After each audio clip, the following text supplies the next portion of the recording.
আসসালামু আলাইকুম প্রিয় দর্শক, আজকে ভারতবর্ষ সব দেশের সাথে ধুবড়ী আসাম মাঝের চালকরা 1077 নং মাঝের চালকরা এলপি স্কুলের সাথে যে ফিল্ড, সেই ফিল্ডে ঈদুল ফিতরের নামাজ আদায় করা হইতেছে। সবাইকে রইল ঈদুল ফিতরের আন্তরিক ও শুভেচ্ছা। সেই আল্লাহ পাকের উপর আমরা শুকরিয়া আদায় করি। আলহামদুলিল্লাহ। নমস্কার। যে নবীকে সিজদা না করলে 18,000 মাখলুকা সিজদা করতেন না। আসমান, জমিন, সূর্য, নক্ষত্র এবং দিন নামে দৌলত আমরা পেতাম না। সেই নবীর প্রতি অন্তর দুনিয়া এবং আখিরাতে কায়েম হইতে পারবো।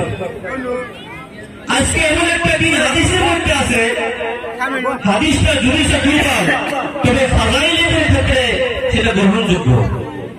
হাদিসে আছে ইযা কানা ইয়াউমুল ফিত্রি ঈদুল ফিত্রি ওয়াকাফাতিল মালাইকাতু আলা আবওয়াবিল কুরুব।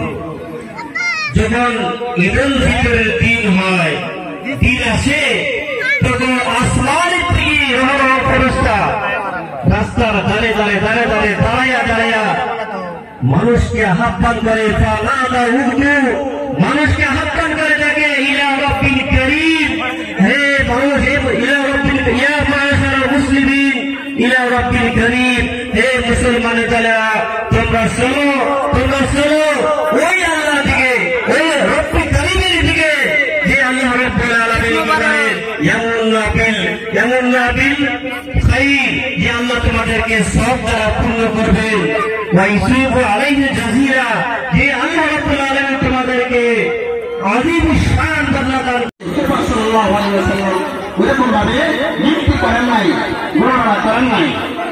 শাবান মাসের কথা কিন্তু করতেন, অর্থাৎ শাবান মাসের 29 তারিখে হুজুর পাক সাল্লাল্লাহু আলাইহি ওয়াসাল্লাম চাঁদ দেখার জন্য ইহতিমাম করতেন, চাঁদ দেখতেন। যদি চাঁদ না করতো তাহলে 30 তারিখে পূর্ণতা করে নিতেন। এরকম ভাবে শুরুতে রোজার মাস রোজা রাখে